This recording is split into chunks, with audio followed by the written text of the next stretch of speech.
When most people look at themselves, they see a project, something unfinished, imperfect, something that must be improved before it becomes worthy.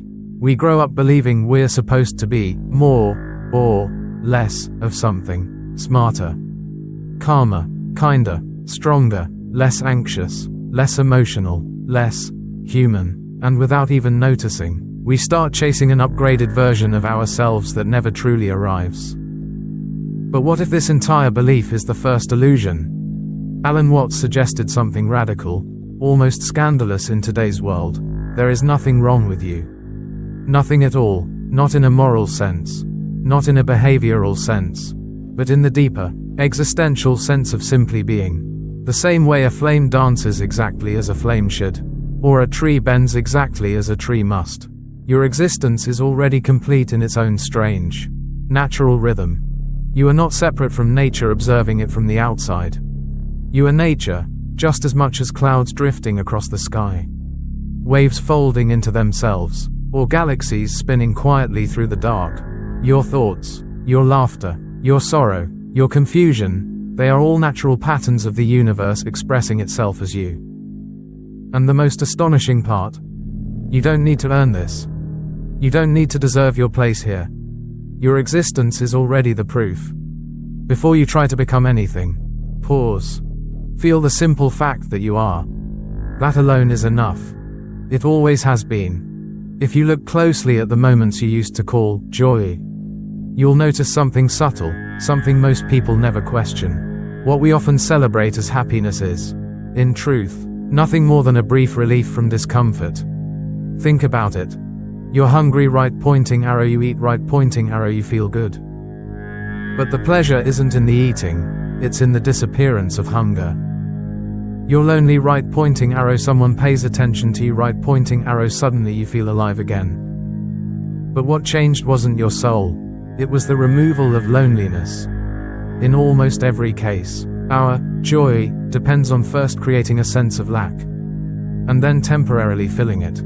Without the lack, the pleasure isn't there. Without the itch, there is no satisfaction in scratching. This is the cycle the Buddha referred to when he said life is dukkha, not suffering in the dramatic sense, but unsatisfactoriness, the endless loop of wanting, getting, and wanting again, a pattern that never stabilizes, never completes itself, never gives us the fullness we secretly long for. And here's the strange part. The moment you truly see this pattern for what it is, the old joys stop working. The things you used to run toward lose their shine, because you finally understand they were never the source of happiness, they were the pause between two forms of discomfort. This is not a failure. It's not numbness. It's the first real clarity. You're not losing joy. You're outgrowing the version of joy that depended on emptiness to exist. And once that happens, a deeper kind of peace, one that doesn't rely on lack, begins to make itself known. Once you begin to see the true nature of pleasure, something remarkable happens. The entire game collapses. What you once called joy starts to look a lot like scratching an itch you created yourself. Think about it. The itch is uncomfortable, the scratch feels satisfying, and for a moment you believe you've found happiness. But the relief only exists because the discomfort came first. And this cycle runs in nearly every part of our lives. A craving appears, right pointing arrow, you fulfill it, right pointing arrow, you momentarily feel better. But the craving returns, stronger than before. It's the same pattern you see in addiction. The drug creates the withdrawal, right pointing arrow, the withdrawal creates the desire, right pointing arrow, the desire creates the illusion of pleasure when the drug is taken again. When you look deeply, you realize the pleasure is not real joy. It's simply the temporary silence of discomfort, the itch-scratch loop. And here is the turning point. Once you see this clearly, not as an idea, but as a lived recognition, the old pleasures lose their power. They don't entice you anymore because you finally understand what they really were: distractions dressed as happiness. This is why the things that used to excite you start to feel hollow. Why the highs don't hit the same. Why chasing stimulation feels pointless. It's not burnout. It's not cynicism. It's the beginning of liberation. When the illusion of pleasure collapses, You stop being pulled around by every desire, temptation, and impulse. You stop organizing your life around chasing the next hit. Your attention becomes quieter, clearer, less fragmented. And for the first time, you become capable of experiencing something deeper than pleasure. Stillness, presence, and the freedom of no longer being controlled by the itch. There comes a moment on this journey when everything suddenly goes quiet, almost too quiet. The old pleasures have faded, the old excitements no longer return, and you find yourself standing in a strange kind of emptiness. It can feel like a small death, as if the part of you that once felt alive has disappeared.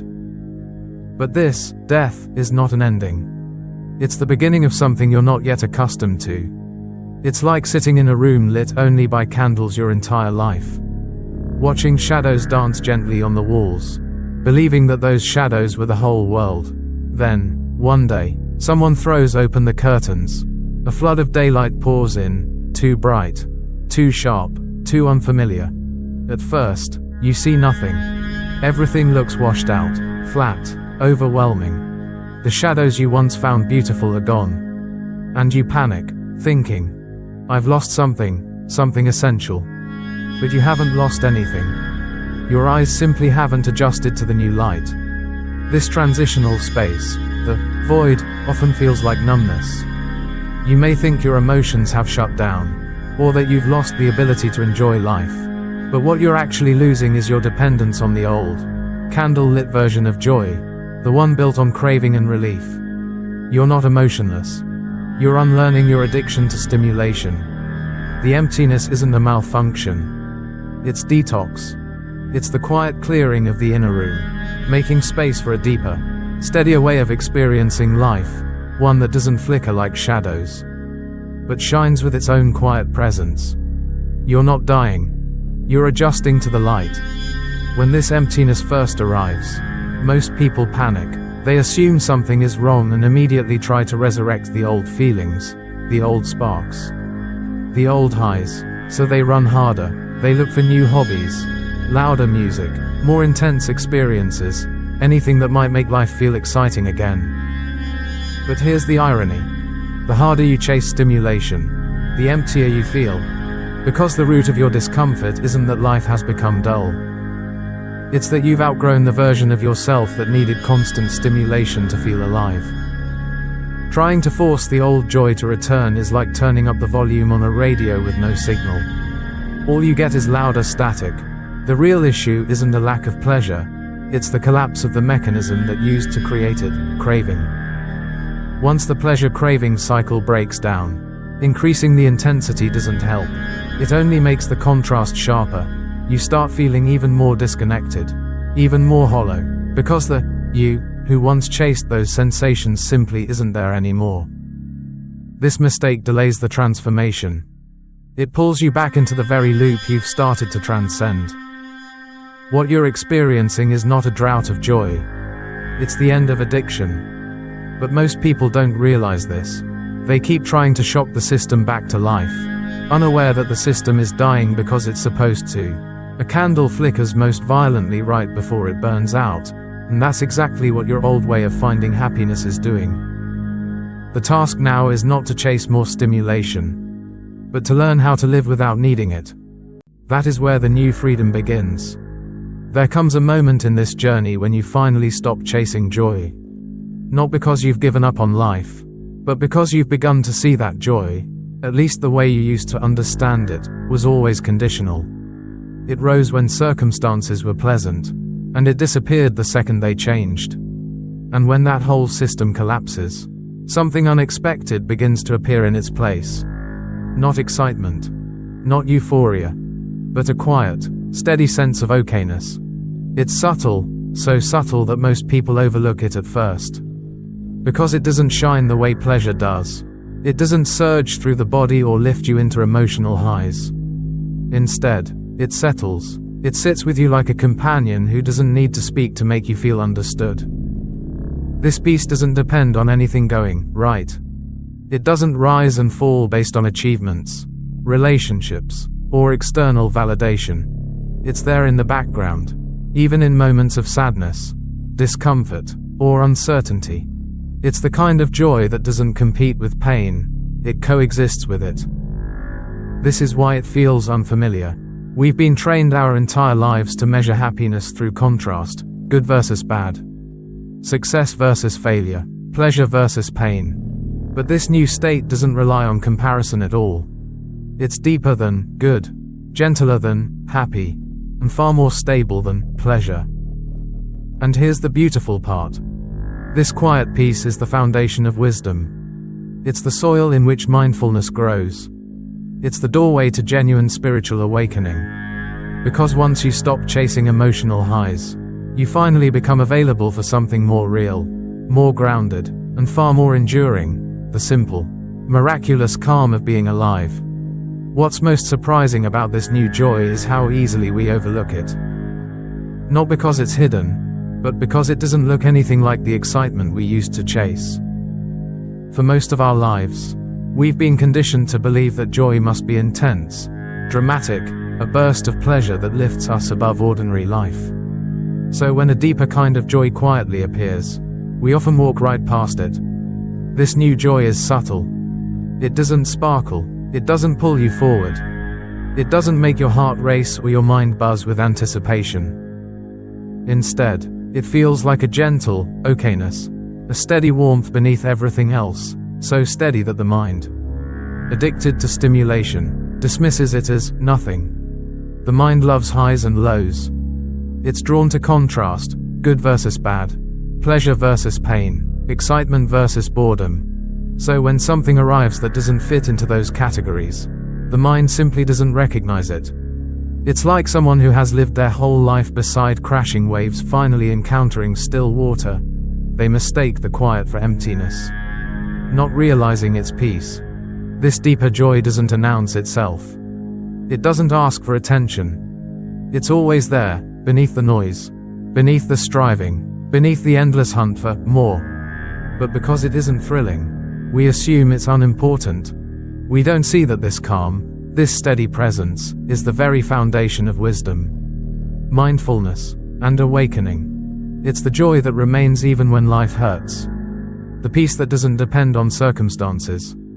The kind of contentment that doesn't vanish when the world stops entertaining us.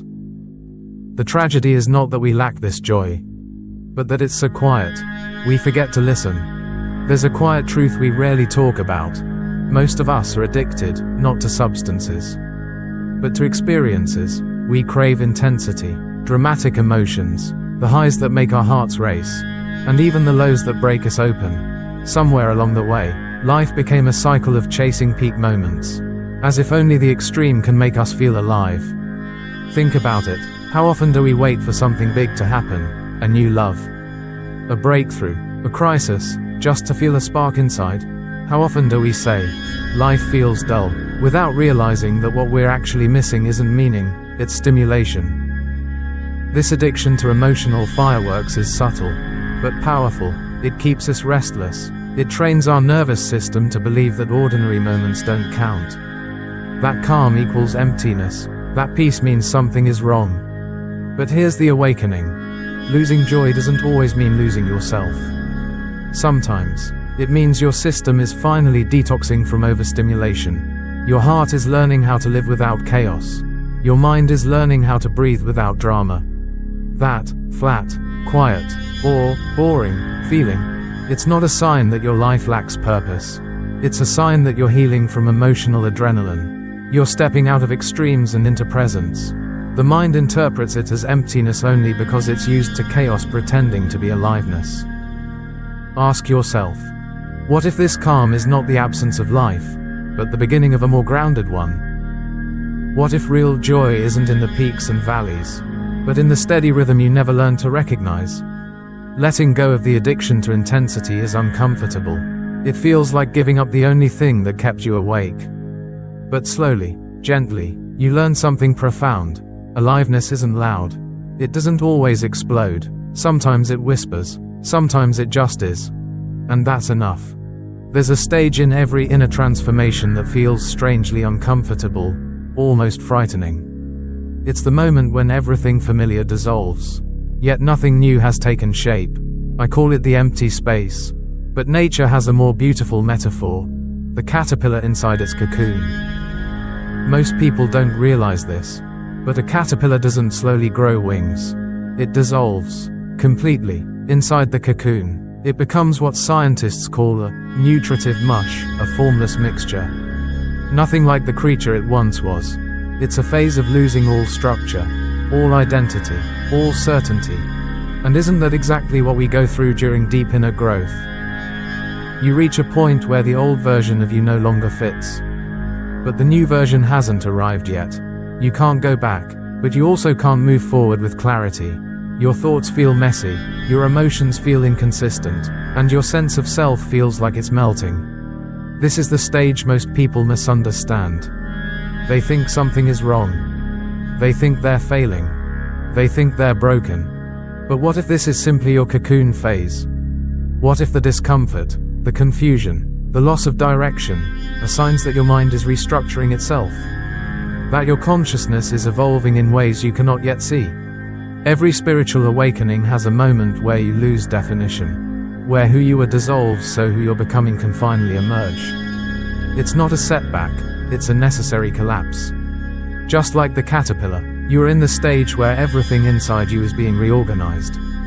The wings are not visible yet, but they're already forming, quietly, silently, intentionally. So instead of fearing the empty space, try welcoming it. This isn't the end of your journey. It's the sacred pause before flight. When you're moving through this in-between space, when the old you has faded and the new you hasn't arrived, there's a quiet pressure that often creeps in. You may feel like you should get back to normal, become joyful again, or somehow return to who you used to be. But forcing yourself to feel better is the same as pulling on the wings of a butterfly before they're ready. It doesn't help, it harms. In this phase, the real practice is gentler, simpler, almost humble. Start by doing only what truly needs to be done. Not everything you think you should do. Not everything your old self would have done. Just the essentials. This creates space for your system to stabilize. It teaches your mind that it's safe to slow down. And here's something important. Stop comparing yourself to your past versions. The you of yesterday had a different level of clarity, a different nervous system, a different story. Comparing yourself to who you were before transformation began is like comparing a cocoon to a caterpillar. They're not meant to look the same. Instead, learn to observe your emotions the way a scientist studies a new species, curiously. Without judgment. When sadness shows up, ask, "What are you here to tell me?" When numbness appears, wonder, "What are you protecting me from?" This posture of curiosity transforms discomfort into wisdom. Most importantly, allow the emptiness to exist without trying to fill it. That hollow feeling is not a failure, it's a natural phenomenon. Like winter before spring, a pause nature designed into every cycle of creation. You don't have to rebuild yourself overnight. You don't have to feel inspired every moment. Your only real task in this phase is to stay present, stay gentle, and trust that the quiet you're experiencing now is preparing the ground for a deeper, more authentic life to emerge. There's a moment on every inner journey that feels unsettling, when the joy you once knew simply disappears. The things that used to excite you no longer spark anything. The old sources of pleasure feel empty, and at first, it seems like something inside you has broken. But what if this loss of joy is not a sign of decline, but a sign of expansion? When old joy fades, it often means you're breaking free from the subtle addiction to pleasure, those instant hits of stimulation, validation, or emotional intensity that kept your nervous system constantly chasing the next high. Without realizing it, many of us live hooked on micro-doses of excitement, and when those fade, withdrawal begins. But withdrawal from overstimulation is not emptiness. It's evolution. You're not losing the ability to feel. You're outgrowing a level of happiness that no longer matches who you are becoming. You're stepping into a deeper, more grounded form of fullness, a kind of natural sufficiency that doesn't depend on constant emotional fireworks. Think of it this way: when a child outgrows their favorite toy, they don't lose the ability to play. They simply evolve into new forms of joy. The same is happening within you. Real joy, true, sustainable joy, is not loud. It doesn't always come wrapped in excitement. It's the quiet aliveness that unfolds in the present moment, the breath you're taking, the stillness around you, the awareness rising within you. So when nothing feels joyful anymore, don't rush to fix it. Don't force yourself to recreate old pleasures. Instead, see it for what it is, a doorway, a threshold, a transition into a deeper peace that's been waiting for you beneath all the noise. Nothing makes you happy anymore isn't the end. It's the invitation to discover a happiness that doesn't depend on anything outside you.